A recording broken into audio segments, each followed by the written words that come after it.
if it falls, it might be funny. I mean, if this thing goes.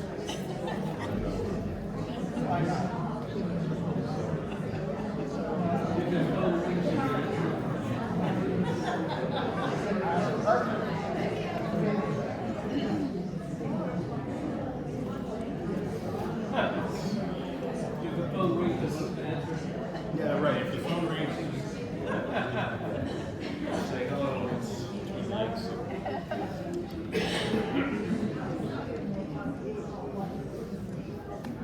What's up?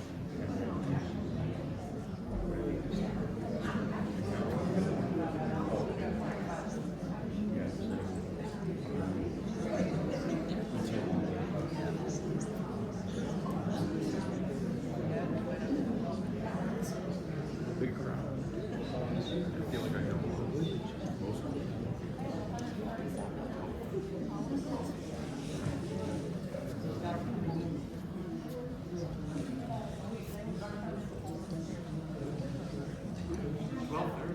Yeah. That's early.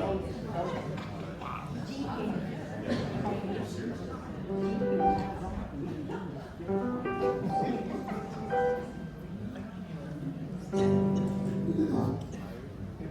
Sounds good. So,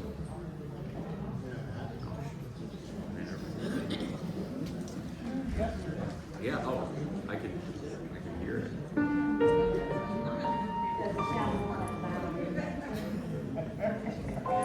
Yeah, and that's the violin thing. That's just temporary. That's going to be over at some point. But I keep, some people say like, "Are you just? Is that your thing?" Well, it is now, but it's not. It's going to end at some point. So here we are.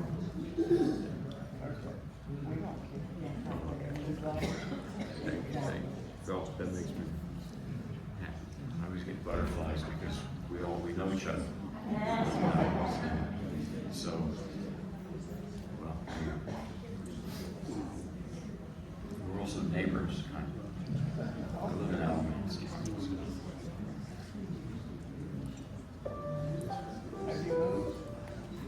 I hope I don't ever. I'm tired of moving. Moving is not fun. Oh, yeah, she's great. I have a funny story about her today. Very funny. Yeah, I keep telling you to bring her. One of these days, when the kids are still too. Yeah, we have the little toddlers running around and bags.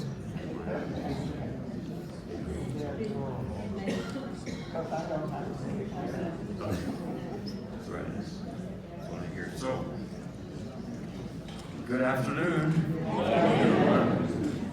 It's great to be back. I'm Robert Buxton, and thank you, Amy Webster, for having me. This is becoming like a little tradition here. So, yeah, it's great.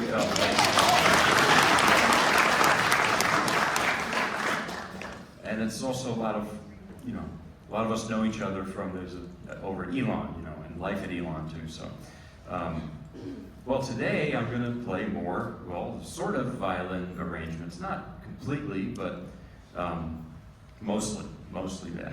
And to start, I like to improvise, and we've done different things with that. Sometimes I'll say, how about I play Happy Birthday in the style of so and so, or you give me some notes. I want to try something a little different today, which is I'm just going to improvise with no prompt. My heart sank a little as I said that, but I'm just going to play a little improvised introduction. And why the obsession with improvisation is because that's what they did 200 years ago. It's in the 20th century, us classical folks, we stopped improvising. I don't know why. It's too bad. So I've started myself improvising not that long ago. So I don't feel so comfortable with it, but it's like riding a bicycle. You have to just keep doing it. And I think it's important because it's a link between written music and performance. That's the bridge, is improvising, I think. So here it is.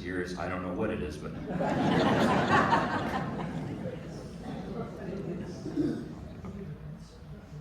You're monitoring it, right? Okay. Yeah. Oh, like magic, okay.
Thank you. So, Yeah, there we go. Okay. Just a little improvisation to start us off. That's what they did. Composers, people like Liszt, Chopin, they always improvised in public and in private. So now I'm going to play a piece that's sort of loosely related to the violin, not completely. I have cast a wide net with this violin theme. This is the melody from the opera Orpheus and Eurydice by Gluck from 1762, around that time. And Gluck was a Viennese composer writing really in the middle of the 18th century, before Mozart's prominence in that city, in that style too. Gluck was a huge influence on Mozart, actually, and especially in operas, because Gluck was mainly known for writing operas, wonderful operas like this one. And the story is, of course, the ancient Greek story of Orpheus and Eurydice, in which Eurydice dies, she goes to the underworld, and Orpheus goes after her to save her. And he brings his lyre, his harp, L-Y-R-E, not L-I-A-R, that's a different meaning. And he plays for the Greek, the gods of the underworld, and finally Hades says, okay, I will allow you to take her to Earth under one condition. Don't look back. You've heard that phrase before, probably. It is in the Old Testament too. Unfortunately, at the last moment, Orpheus, they're almost at Earth, back to Earth, and he looks back and loses her forever. It's a very tragic myth. It's also a very musical myth. That's why actually the earliest operas were based on the Orpheus myth. Musicians like that myth of Orpheus. But this is 1762. This was the Enlightenment era. And they didn't like sad, tragic endings like that. So they changed the ending. They made it so that at the very end of the opera, and I saw it many years ago at the Met, and it was wonderful. And I was surprised, I didn't know about this. So it's all tragic and sad, and then at the very last moment, Eurydice comes back, and they have this big party, and everyone lives happily ever after. It's kind of nice, you know?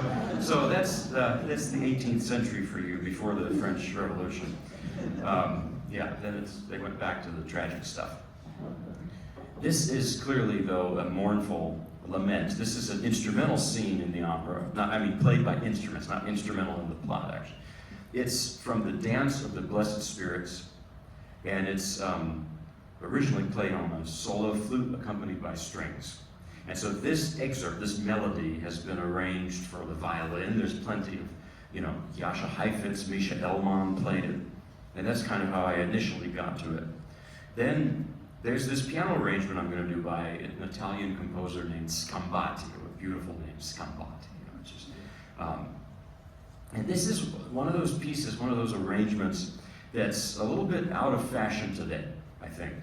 It's the way it's written. It was more popular 120 years ago in concerts. And that's what appeals to me about it, actually.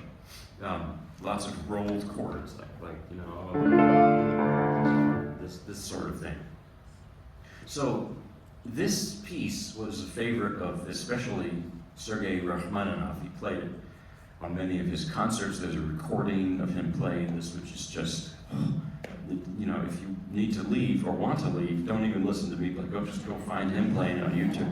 So anyway, this is Gluck, arranged by Scambati, melody from Orpheus and Eurydice.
it's very universal. And it makes me think of this question that I hear a lot. How do I, I don't connect with the classical music. There have even been people who tell me, I play a lot of gospel too. At the end I will, I promise. And some people say, just forget the classical, just do gospel, And what I want to say to that, I love both, equally, but classical music does not need to feel so inaccessible. It might seem that way because it's old, 300 years old, this piece. But I think it's really universal. And it reminds me of a quote from Stravinsky, who knew what he was doing, I would say. But he said, "I haven't understood a single bar of music in my life, but I felt it." And I had a story like this. Maybe this is a Russian thing. My mother's Russian. And when I was growing up, we went to a party of some of her painter friends, the home of this amazing Russian painter. His name is Anatoly Chernyshov. He's an amazing artist. And I was inside the home, and one of his abstract paintings was on the wall, and I was looking at it. And this guy named Grisha, another Russian painter, big guy, comes up to me, and he puts his arm around me, and he says, "It's beautiful, no?" And I said, yes, it's, of course. And I said, "But how do I understand it? I'm looking at it. I'm not educated enough in painting to get it." And he just started shaking me. I thought that was my time, and he said, no, you have to look. You look and you feel. And that's it.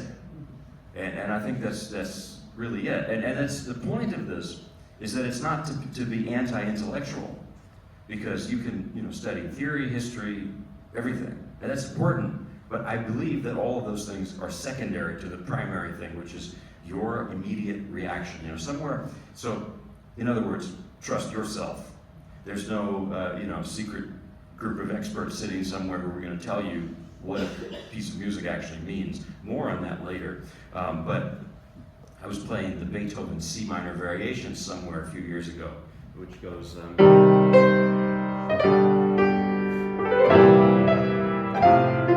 love that. I should play it again. I miss it, but. And it's not a violin piece, by the way. So, and this lady comes to me and she said, "I had this image for it, but I think it's probably wrong. I shouldn't tell you. It's not very, And I said, "No, please tell me." She said, "Well, I'm embarrassed." She's popcorn. I said, "What?" The whole time you played it, I felt the sensation of popcorn popping. I could smell it. I could taste it. That's incredible. I love that. So, anyway, next I'm going to play a song arrangement. A lied by Mendelssohn, Auf Flügeln des Gesanges, on wings of song. And I can't sing in German, or at all in English. But this is Franz Liszt's piano arrangement of it. I'm grateful to Liszt that he adapted it for the piano so I can play it, I don't have to sing it. So, Mendelssohn was born in 1809. He was a super child prodigy. I even read he was writing music even before Mozart's, at an earlier age than Mozart had. And another thing is the issue of what is a child prodigy? How do we define it? Because you can go on YouTube, you can find there's 4-year-olds playing technically perfect. But that's not necessarily a child prodigy. A true child prodigy has maturity beyond their years. They'll make you feel something. Again, there's that feeling that Yehudi Menuhin, the great violinist who I adore, when he was 8 or 9 years old, you could listen to him play, or recordings of him playing at that age, and he'll make you cry, because he had just wisdom and maturity beyond his years. That's a true child prodigy. So that's what Mendelssohn was. And I hear it in his music, I hear his character in his music. He was not stuck up, which is unusual for many of the composers of this era. For instance, Wagner. By the way, Wagner hated Mendelssohn for his, I'll get into that in a minute. And Wagner he was not a nice fellow. That's a nice way to say it. But Mendelssohn, in this piece, I feel it's almost like he's talking through to us. And there's a story about Mendelssohn's humility and his character that in those days, nobody played from memory. It was, people considered that to be showing off. But he memorized everything.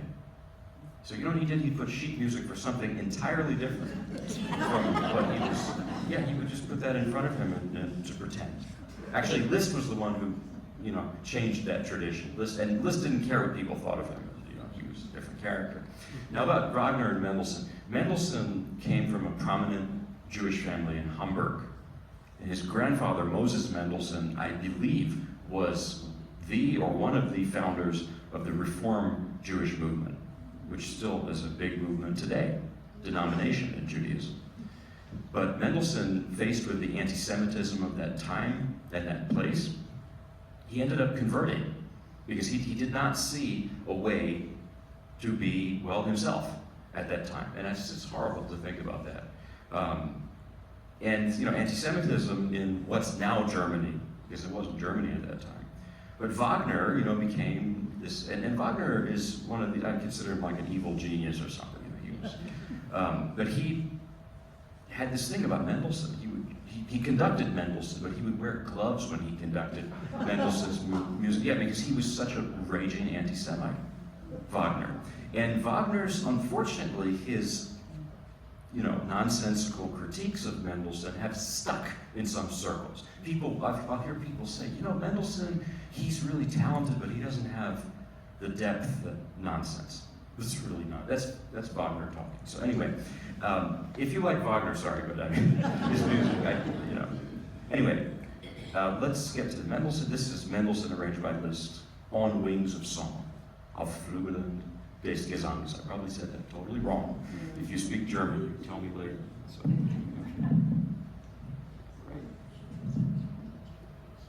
I forgot. Should I press the power button? Oh, yeah, you can. You just click it Oh, click it. one time and it'll just pause. Yeah, I don't want to start It goes on the edge. playing and then Mendelssohn goes boom. So,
So next I'm going to play Robert Schumann, one of his Paganini arrangements, and there's 12 of them. Schumann arranged 12 out of 24 of Paganini's solo violin caprices. And I've played some of these for you before, a lot of them. I think the last time we met, I played you some of the first set. Schumann wrote Opus 3, 6 of them, and then this is from Opus 10, 6 more.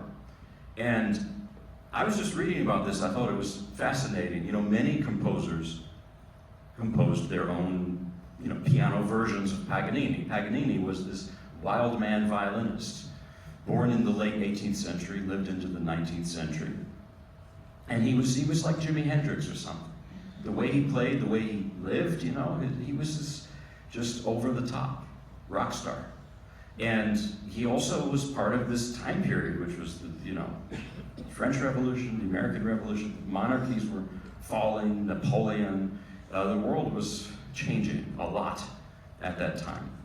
And so, but I think Schumann, if I'm not mistaken, he was the first to take Paganini and adapt his music for the piano. I think a few years ago I played you Liszt's Paganini arrangements. I'm being obsessive here. I'm doing all of the, you know, things, violin things adapted for the piano that I can find.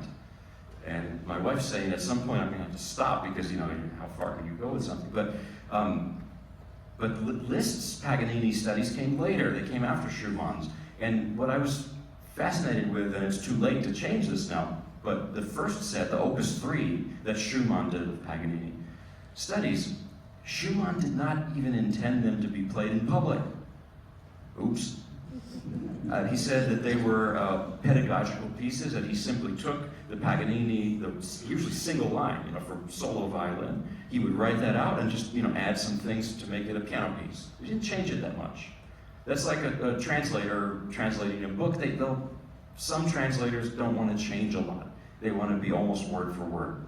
And to the point for Schumann, he didn't even expect it to be played publicly. So, well, too late for that. I played them publicly.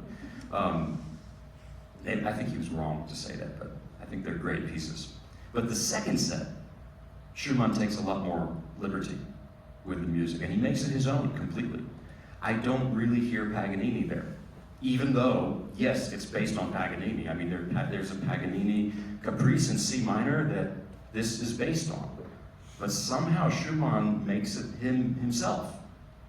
Maybe these pieces, which were early pieces of his, maybe this is how he found his voice, was by copying, by imitating. Imitating is a great way to learn.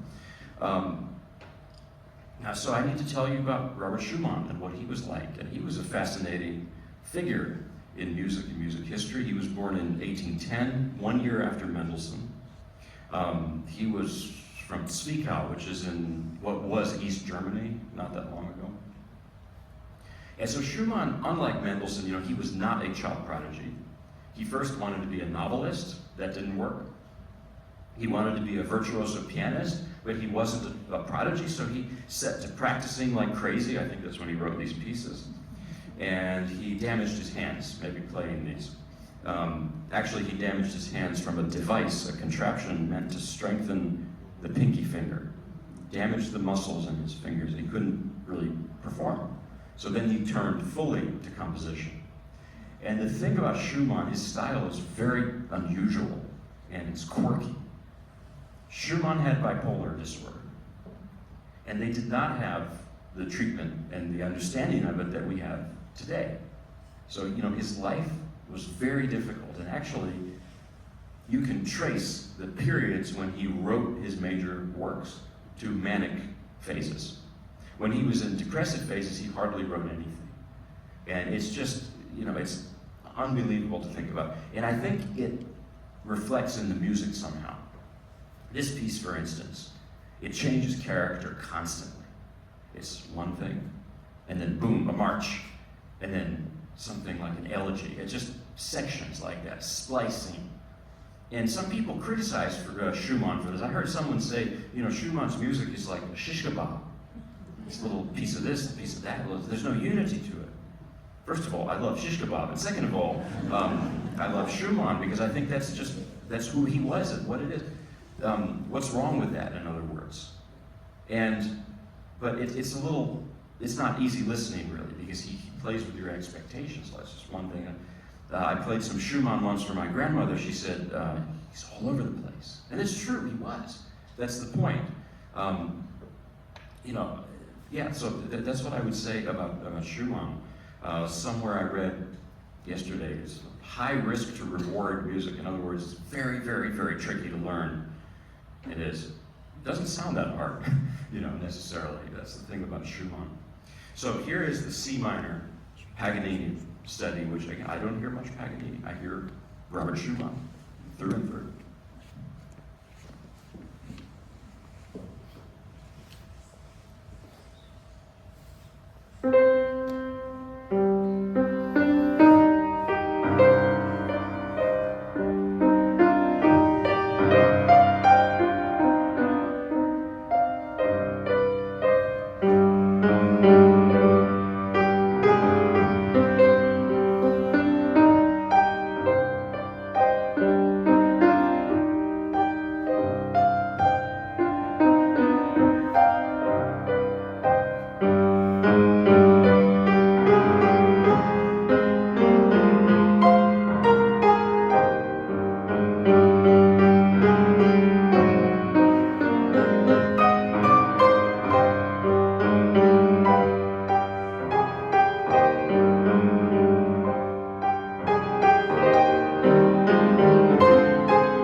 It's heavy stuff, I know.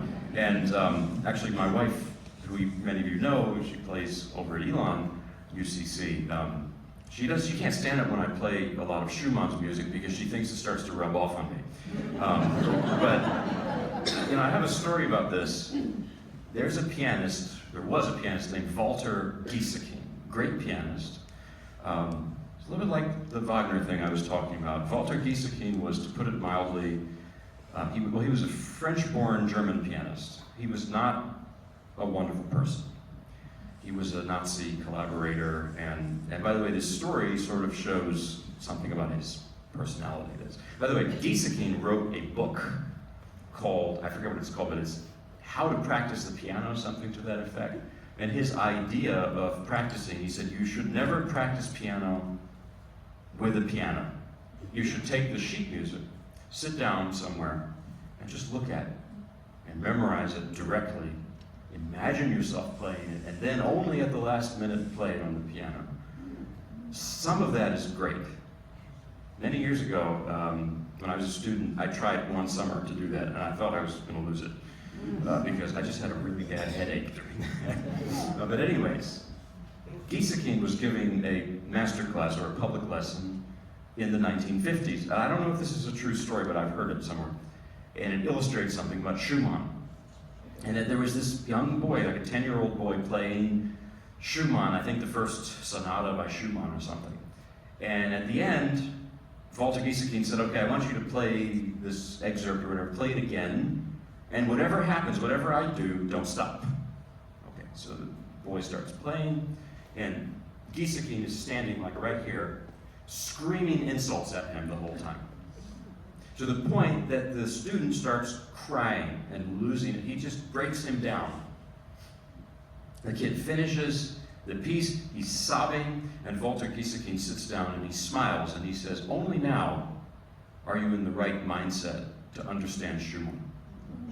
And, okay, you could have gotten the point across in a different way, but that's, yeah. And there's also a different time period. People that lead paint and no seatbelts, that's the 50s, right? So, or how people learned how to swim. My great-grandfather, it's not the 1950s, that was probably more like the 1850s, that they would take, some ship captain would take them out to sea and just throw the kids in the water, learn how to swim, you know.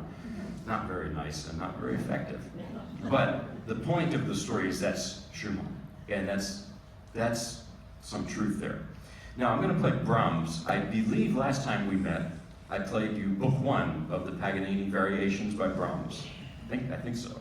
Well, here's the Part 2, Book 2. I think I owed that to you. So I'm going to play Book 2 of the Paganini Variations by Brahms. And Brahms, you know, as a young man, he walked up to the Schumann's door. Robert and Clara Schumann, you know, Clara was his wife. She was a great pianist and composer herself.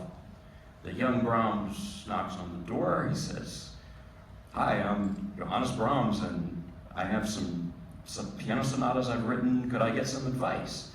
And you know, this is speaking of the 50s. This was the 1850s. She said, sure, come in. And he played some of his music, and Clara was amazed. Anyone would, I mean, Brahms is amazing. Robert Schumann came home, met him, listened to his music. He said, you know what? You're a genius, and why don't you live with us? Just live here. Can you imagine that nowadays? Someone coming and saying, can I get some advice? You know what? Just live here. We'll adopt you. How do you like that? Different times. And Schumann, Brahms lived with Schumann's. Now, unfortunately, this was at the end of Schumann's life. He had a breakdown. He tried to jump into the Rhine River in the middle of winter, the icy Rhine River, and he was institutionalized. And they did not even allow visitors. Their understanding of mental conditions at this time was just really not great. I believe Clara eventually sort of broke in just to see him one last time. And Robert Schumann died at the age of 47. And it's so tragic. So, all during this time, Clara was pregnant with their 7th child. So these are just unbelievable to think about. By the way, Schumann, I was telling you, he had a tragic life. He had mental illness. You know what he got right in his life? A lot of things, I think, his music. He was an amazing father and husband. And that's rare for a lot of the more, quote, normal musicians that I've in history. What does normal even mean, right? So, but anyway, that's Schumann. He was a wonderful, and he wrote music for his kids, the Kinderscenen. Anyway, sorry, I'm talking too much, but there's too many tangents to go on. Now, it was at this period that there came about this myth, and it really is a myth, that there was a romance between young Brahms and Clara 20 years older. There's a lot of sensationalized things about this. There's a movie from the 1940s. Katharine Hepburn played the role of Clara Schumann. And as much as I adore Katharine Hepburn, it's not really historically accurate. And how could it have been? I mean, with all that was going on. But what definitely was there was some strong, unrequited feelings between them. And Brahms eventually settled in Vienna. By the way, it's in Vienna where he picked up this Slavic influence in his music. I mean, what is... That's the Hungarian dances, Brahms. That's from Vienna, hearing Hungarian, gypsy music there. But he and Clara, they would write these letters to each other, and you could just sense there's something there, there's something under the surface. And I think that's actually what Brahms' music is like, too. That he's, I don't know, on the surface, Brahms' music can be a little bit distant, but you sense underneath it there's this volcano of emotion. And by the way, that's typical, I've heard, for people from Hamburg, which Brahms, like Mendelssohn, is from Hamburg. Hamburg is in the far north of Germany. It's cold and rainy, even in August.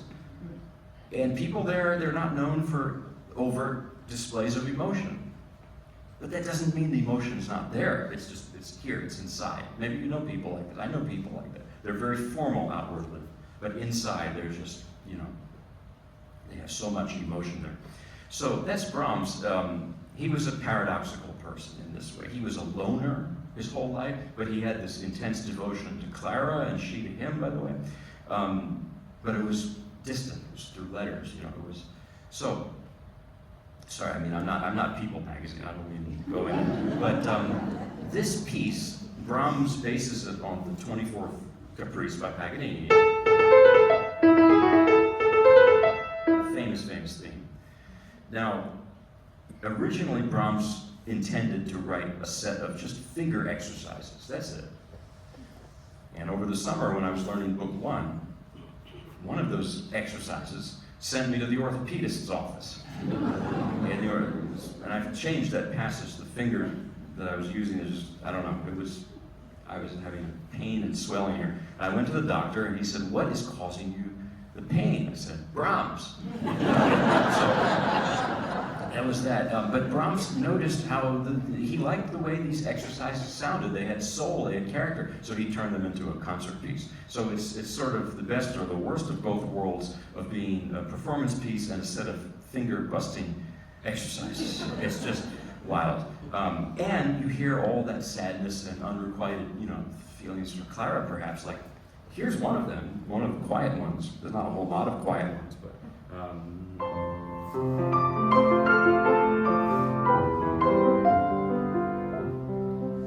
You hear what I mean? There's some longing there. This is written, of course, by a 29-year-old.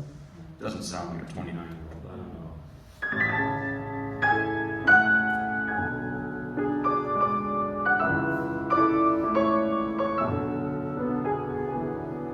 Just imagine a scene from a movie about the 19th century, and that music is there, and you hear a voice saying, "Dear Clara," blah, blah. Anyway, before I play this, I'll share one. I'm stalling because it's hard.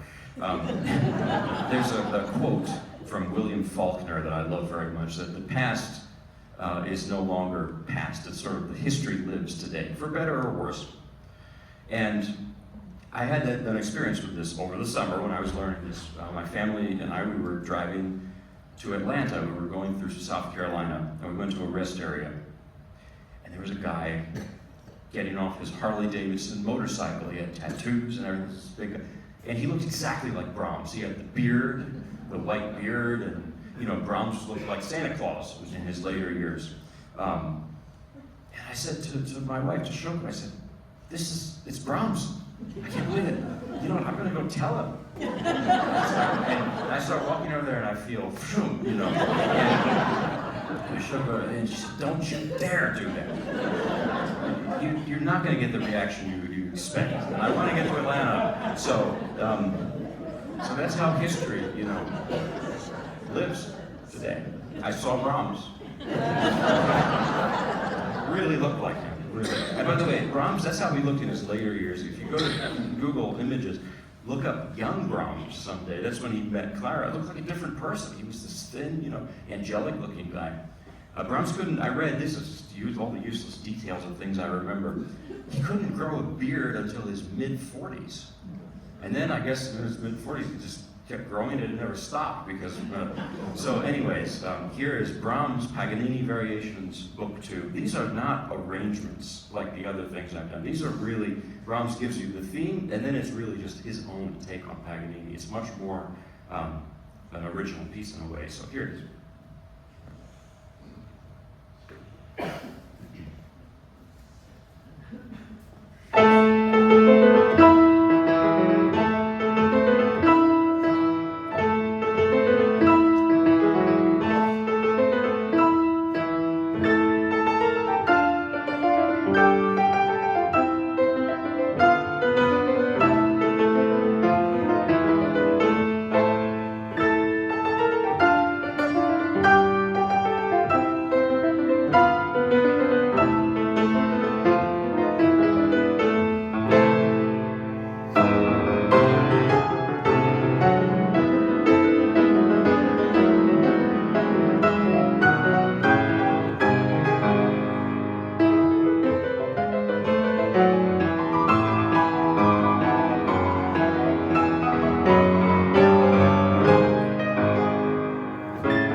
Thank you.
And one thing I'm trying to work on is not to go on and on and on and on. So I'll try to wrap up in about 5 minutes. So I'm going to play one more piece. Well, maybe a little more. It's always more.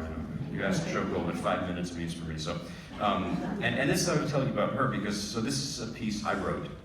And I don't do it much to play my own music. It's embarrassing. It's like hearing your own voice on a recording. Have you ever done that? But it's sort of been a New Year's resolution to do that. I write a lot of music and I just put it in the desk drawer somewhere. This is a piece that's just called Atlantic Beach because I didn't know what else to call it. I wrote it there, and we have this tradition with my family. We go there a lot, especially around the New Year. Actually, last time we were there, for this past New Year, I even went swimming in the ocean. And all I can say was it was actually colder than I expected. But the first trip we did there around that time, and it's really not that good. I just don't want people to know about it. It's incredible at that time. It's empty. The seafood is great, and you can see the ocean. And it's really special. And my kids were taking a nap, and I bring this keyboard that folds in half to practice on because I'm a workaholic. And my kids were taking a nap. I was practicing, and looking out at the waves. The sun was setting. It was so beautiful. I started to write this piece. Actually, that folding piano, funny enough, I'll turn the sound on and I'll use it for about 5 minutes. Then I'll just turn the sound off because it sounds so bad, and I'll just practice without sound. But that's so I started writing that piece there, and that's pretty much what it is. I mean, it's just that's how I imagine. So today I was having a nice lunch at home with my wife, my kids. One of my kids, the other one's in kindergarten now, so the younger one. And Shoko says to me, I listened to your piece last night. You put it on YouTube and such. She said, what? It's so depressing. But by the way, I'll tell you something, if you know Shoko, I'll tell you something about her, and I can embarrass her too, because she embarrassed me a little bit. So in public, she's very quiet. I'm very loud, talkative. At home, it's the opposite. She's very extroverted at home, and I'm sort of more subdued. And it's the thing about the music I write too. I'm talkative and play some extroverted music, but most of the music I write is very quiet and slow. So Shoko says to me, I can't believe it. It's so depressing. It's like, it's just the saddest thing I've ever heard. I said, I didn't think it was sad. She said, no, it is. It's depressing. And she said, what? We went on this trip. We were all together. You had such a bad time? I can't believe it. And I said, no, it's not like that. But I just thought it was the funniest thing. And it brings up the issue of interpretation, that when somebody writes something, they don't own it anymore. You know, they can't say, well, actually what I meant was, they don't. It's called the intentional fallacy in literature. So I'm going to play you the piece. This is Atlantic Beach, and I really don't think it's very sad, but we're going to talk more about it when I get home. By the way, you want to embarrass her? Ask her to do an impersonation. She does great impersonations. Tell her that. That's my little, you know, so.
But I don't think it's sad. I wasn't sad when I wrote it. I was happy. I don't know. Well, apparently I was sad. I don't know. So now I'm going to close with a little bit of old-time gospel. I know a lot of people request that. I love to play it. And, you know, you've probably heard me tell this a million times. I'm the child of immigrants. I grew up in New Jersey. 2 immigrant parents. My mother's an immigrant from the Soviet Union, I mentioned earlier. Then my dad's an immigrant from southeastern Virginia. And he raised me on this old-time gospel. So I'm going to play first one of my favorite gospel songs, Life is Like a Mountain Railroad. I love that title too. I wish I could sing it, but I tried and it sounds really bad. I can play it though. So.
cousins, they're no longer around, from Louisiana, Mickey Gilly, Jerry Lee Lewis, and who recently died, Jimmy Swagger, I forgot the name.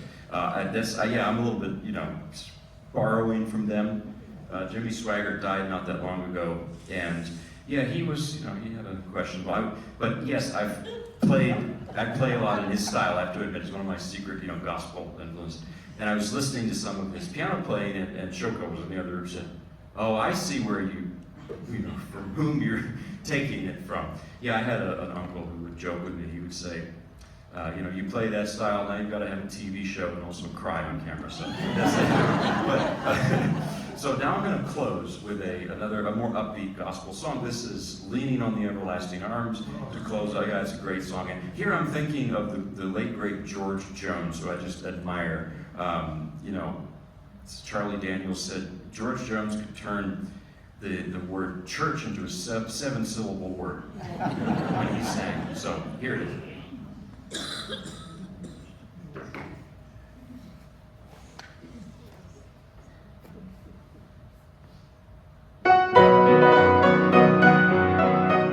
I'm doing the wrong piece. Sorry. Sometimes they meld together. I was doing "Lord, Build Me a Cabin in the Corner of the Orient." I have 2 toddlers. I get very little sleep, so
thank you. I'll see you. That's all. Take care.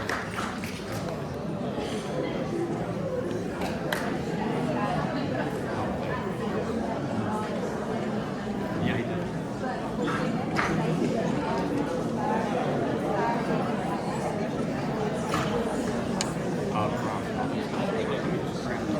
I think. No, it's fine.